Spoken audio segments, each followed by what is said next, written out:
Hello, welcome back to Mark It Down Podcast, Fast Forward Impact Review or Recap. We're still deciding. I don't know. I'm James Gisante, and I still don't know how to fast forward online. I don't think that's a thing you can do on a live stream. Nobody's telling me otherwise, but here I am not figuring it out, and here I am once again watching a show I really enjoyed. This was a very anticipated episode of Impact, and I got a lot out of it, and I think you guys will too. We started the night off with a championship match between Matt Cardona and the digital media champion, Jordan Grace, defending. First of all, still really getting used to the fact that we have these intergender matches and there's no punches pulled. It's a very interesting dynamic, and there's no company, or there's no mainstream company right now that's delivering that. We have Deathmatch King, or whatever, Matt Cardona, who is riding one of the biggest highs of his career outside of Impact right now, weirdly enough, challenging for a title that in some ways was inspired by everything he accomplished years ago with the original Internet Championship. And time being the flat circle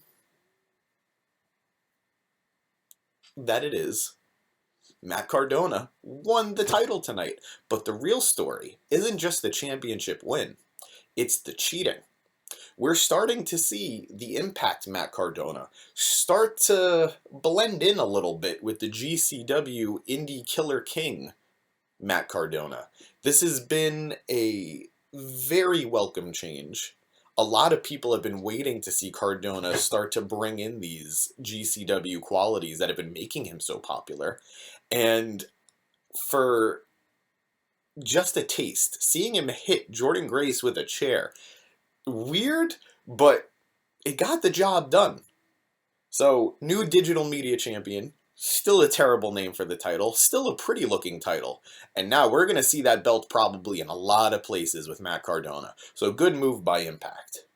Fast forward a little bit, we had a little bit of a squash match. Nothing big, but I mean, I guess Jonah squashes everybody he wrestles when he does that frog splash off the top rope against Crazy Steve from Decay.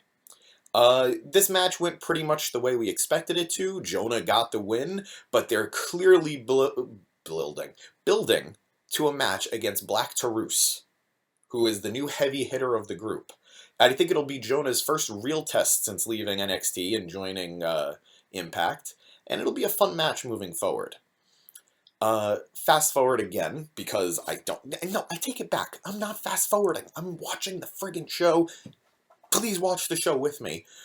We have Ring of Honor champion Jonathan Gresham continuing his little run here in Impact by taking on Steve Maclin, somebody he's already beaten, to defend the Ring of Honor championship, but this time in a match that doesn't have pure rules. Now, if you're a Ring of Honor follower, you know what pure rules means. If you don't, it just means we're going to get a dirty match. No, that's not how it works. But pure rules is a very specific type of match type where you're a lot more limited in what you do. It's way more technical, it's way more confined, and a regular match you're going to see some shenanigans of, outside dives, stuff like that.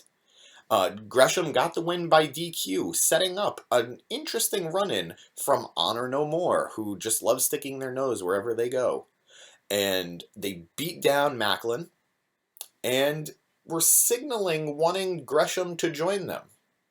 And while they didn't get what they wanted right then and there, they did get a new member in their ranks when Kenny King, Ring of Honor former superstar Kenny King, and I guess former Impact superstar too, Kenny King, joined the ranks of Honor No More, helping them beat Team Impact, or helping them fight Team Impact, as Josh Alexander, Team Impact superstar. And guys, please, if you're not familiar with Josh Alexander, go watch him. Pause my video, I will still get the view, and go watch some of his highlights on YouTube. And Josh Alexander beat Honor No More's Vincent, and it was a nice match. It was a good match. Alexander is a stud, and he's just continuing to look great until they get him back into the title picture. He beat Vincent, and then the brawl that ensued led to a lot of fun.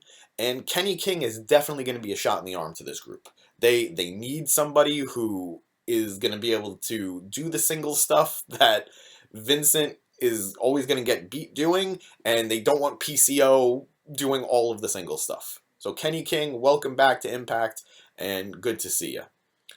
We had a debut with Bhupinder Gujjar defeating John Schuyler in what was a very nice showcase for the new guy. Bhupinder definitely has some eyes on him. We'll see what they have planned for him as they move forward, but trained by the great Khali, of all people. Does not move like him, thankfully, but it'll be fun to see what happens next for him. We had a squash match, which, I kid you not, finished before I could even write it out in my notes. Masha Slamovich won a squash of all squashes that I looked down, I looked up, we got the 1, 2, 3. It was great. It's good to see them building female stars in a way that makes them look dominant. And it'll only be a matter of time before Slamovich goes for the Knockouts Championship. And speaking of the Knockouts Championship, we heard from Impact Knockouts champion Mickie James, who's fresh off of her Royal Rumble appearance. And I thought it was a very nice display. It definitely did good numbers for Impact because a lot of people were interested to see what Mickie James was going to say last week.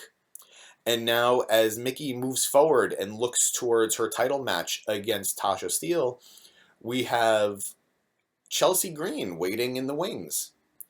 And given the fact that Matt Cardona is turning heel, it might not be too long before Chelsea Green follows suit. And we know how that power couple does on the indies. So it's going to be, again, very exciting stuff for Impact. Moving on to the main event, we have the full Bullet Club Impact Edition. The Gorillas of Destiny, Chris Bay, and the Switchblade Knife Pervert Rock and Roller main event Madison Square Garden sellout man himself, Jay White, taking on Mike Bailey, Ace Austin, and Madman Fulton. This was a fun match. It was good to see Bullet Club, or I should say it was good to see these members of Bullet Club on TV once again and get the win here. This was a good win, highlighted by Chris Bay getting the pin on Jake something. You know, we all love that 50-50 booking, but hey, Bay needed it, Bullet Club needed it, and it makes Bay feel like a bigger deal. And after the match, we are ambushed. And by we, it's because, you know, I'm Bullet Club for life. But Bullet Club is ambushed by Violent by Design and the Good Brothers. It's going to be very interesting to see the Gorillas of Destiny, who hit the Magic Killer midway through the match, finally confront the Good Brothers. This has been a match that has been anticipated for a very long time. We all love Bullet Club Civil War stuff, usually. Keep evil out of it. I'm sorry. I'm not sorry. Keep evil out of it. But it's really cool to see Jay White getting highlighted again. It's really cool to see the Gorillas of Destiny being highlighted. And it's really, really cool to see Chris Bay climbing the ranks. So, I loved Impact. As always, we have a lot coming forward, pay-per-view coming up soon, and a really cool show moving forward. But yeah, tell me what you thought about it. If you enjoyed Impact, let us know. Have a good one, guys.